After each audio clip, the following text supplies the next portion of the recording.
to Selhurst Park, where Crystal Palace took on Tottenham. You have to go back to January 2015 for the last time the South Londoners got one over the North Londoners in the league.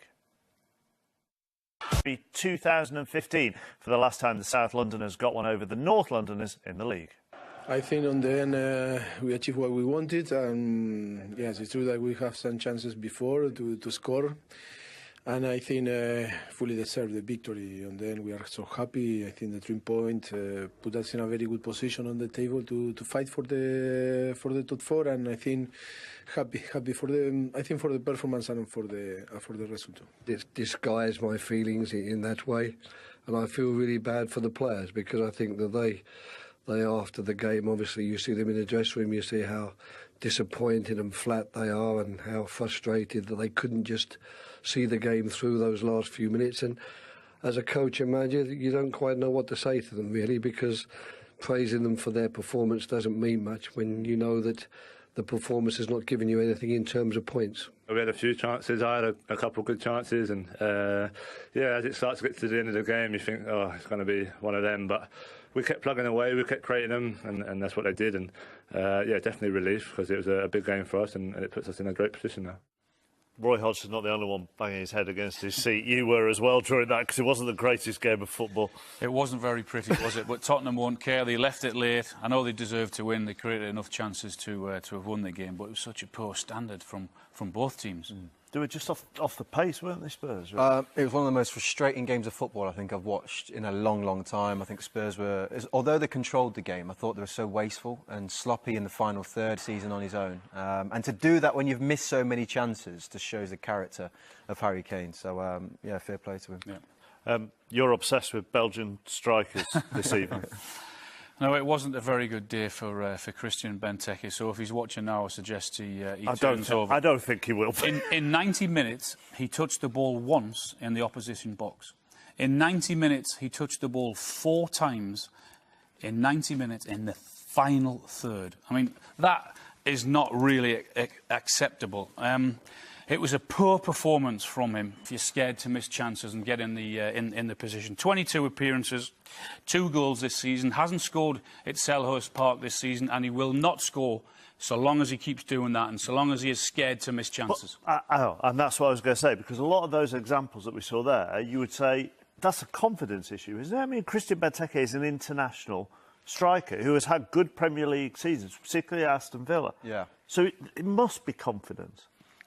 Well, yeah, it's clearly confidence, but at the same time, he's got to be, usually a centre-forward would say, well, I'm not getting crosses, I'm not getting service. But he's got to demand that. He's got to be saying to his wingers, get the ball into the box. That's where I'm at my best. That's where he's been at his best when he was at Villa. We know that.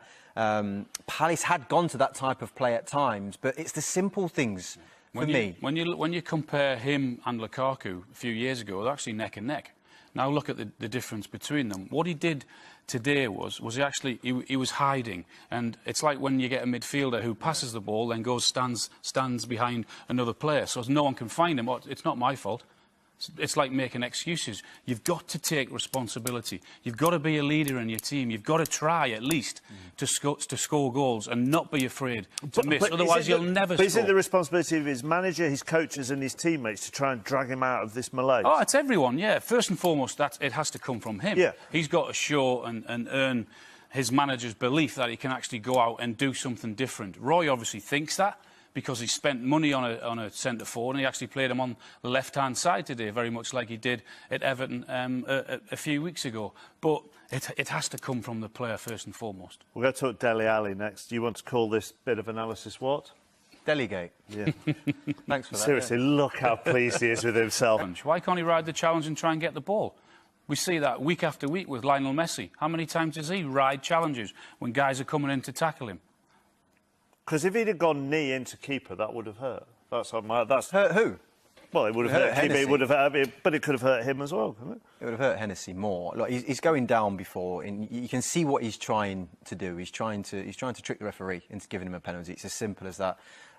Somehow, he needs to get it out of his game. Because, as Al said, when the actual ones come along where he should be getting penalties, he's not getting them. And all the referees will start to give those same decisions. They'll start to look at Dele and go, you know, we can't trust the fact that he's been honest. We heard what his manager said Yeah. a couple of weeks ago when he discussed the subject, rediving.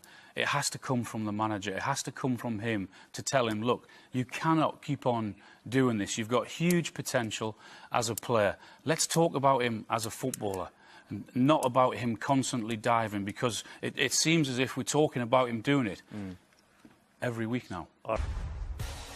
So here's the Premier League table after today's games. Manchester United back in second place. Spurs have leapfrogged Chelsea into fourth after their victory at Selhurst Park.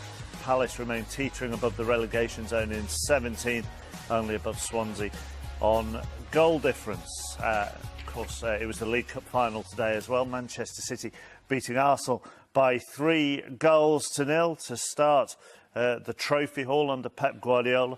Thought it was quite nice as well for City, I suppose, in that their goal scorers were Aguero, Silva and company, who are three stalwarts of the club. They are, you know, especially I think Vincent Kompany and what he's been through as a player, the injuries and so on. Not only was it nice to see him just out there leading his team again, but the performance that he put in. We saw that kind of that speed, that strength that we associate with Vincent Kompany. But obviously, you know, to lift the trophy and get a goal, what a night! City were absolutely superb. I never ever thought at all in that game that it would be anything other than City lifting that trophy, and Arsenal were a complete and utter mess. I thought they were so poor, it was incredible. Lack of effort, lack of fighting, and there was nothing from them at all. But the fact it was those goal scorers as well, just sort of maybe highlights the stalwarts and the totemic players that City have had to help them through a transition period under Guardiola. Yeah, and I think it also says a lot about those three players, their personalities, because with the money that has been spent, with the individuals that have been brought in, it would have been easy for those three guys to turn off. But no, they've dug deep and they've shown their personality, who they are and what they are.